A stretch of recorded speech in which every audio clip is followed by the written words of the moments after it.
Welcome to Tech Blueprint, a window that lets you know the latest technology news in the world.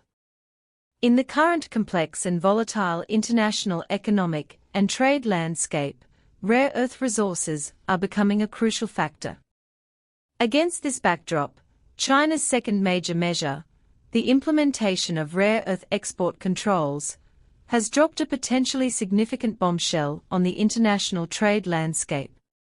This move has placed the United States in an awkward and precarious position, while also fully demonstrating China's wisdom and resolve in addressing international challenges. Foreign media outlets have also commented that the rare earth countermeasures are gradually shattering the illusion.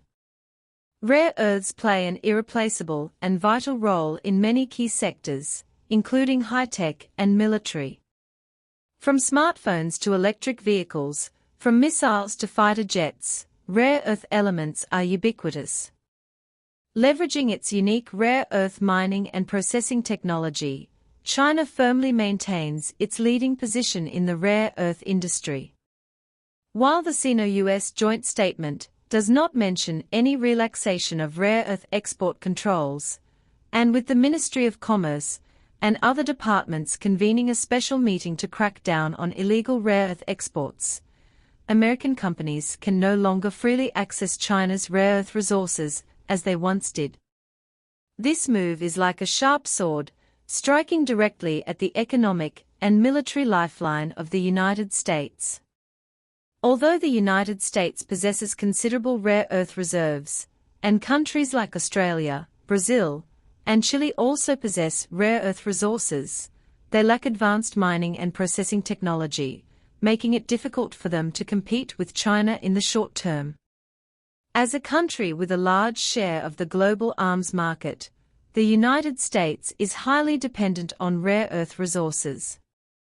China's rare earth control measures are undoubtedly a forceful response to its hegemonic behavior. Faced with the dilemma of limited rare earth supply, Mr. Trump has done his utmost. He publicly expressed his willingness to fly to China for talks, a stark contrast to his initial declarations upon taking office that a joint China-US partnership could solve all global problems, and that he planned to visit China within 3 months. However, Mr. Trump's appeal for peace is not motivated by genuine desire, but rather by a pressing need for rare earth resources. China has not completely rejected Mr. Trump's demands on the rare earth issue, but has instead adopted a flexible and intelligent strategy. Before the China-US talks, China placed a number of US companies on a control list, halting their supply of rare earth products.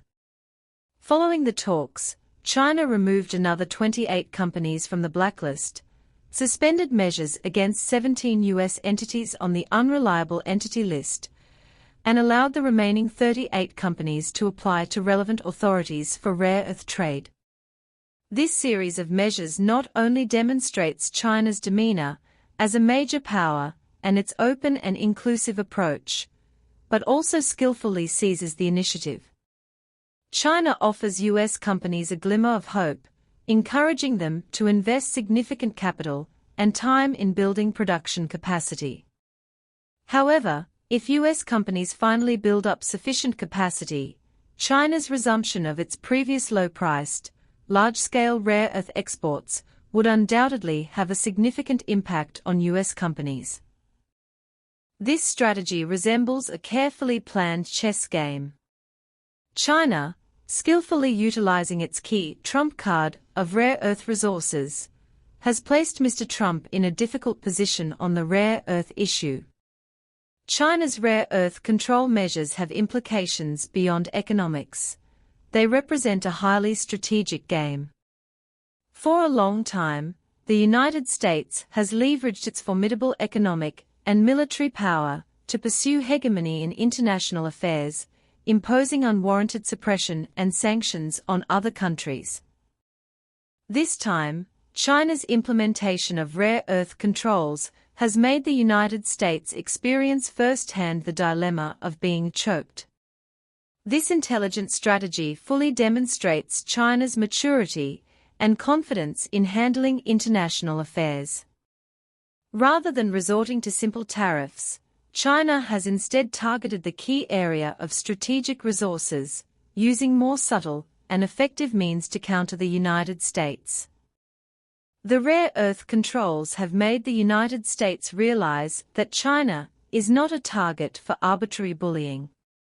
In international affairs, China adheres to its principles and bottom line, and will not succumb to U.S. hegemonic behavior. At the same time, this move has set a good example for other countries. When faced with U.S. hegemonic behavior, countries can learn from China's experience and counter through reasonable and legal means to safeguard their own interests and dignity. The rare earth controls are like a mirror, clearly reflecting the hypocrisy and fragility of U.S. hegemony, and allowing the world to more clearly see the important role and influence of China in international affairs. While China's rare earth control measures have put the United States in a relatively passive position, this is not China's ultimate goal.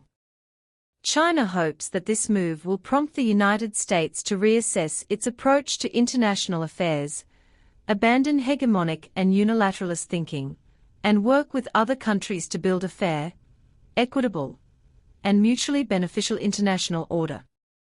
In the future international competitive landscape, countries should prioritize cooperation and win-win outcomes rather than seeking profit through suppression and sanctions. Rare earth resources, as a vital global strategic resource, deserve reasonable development and effective utilization. China is willing to engage in extensive cooperation with other countries in the rare earth sector to jointly promote the sustainable development of the rare earth industry and contribute positively to global scientific and technological progress and economic growth.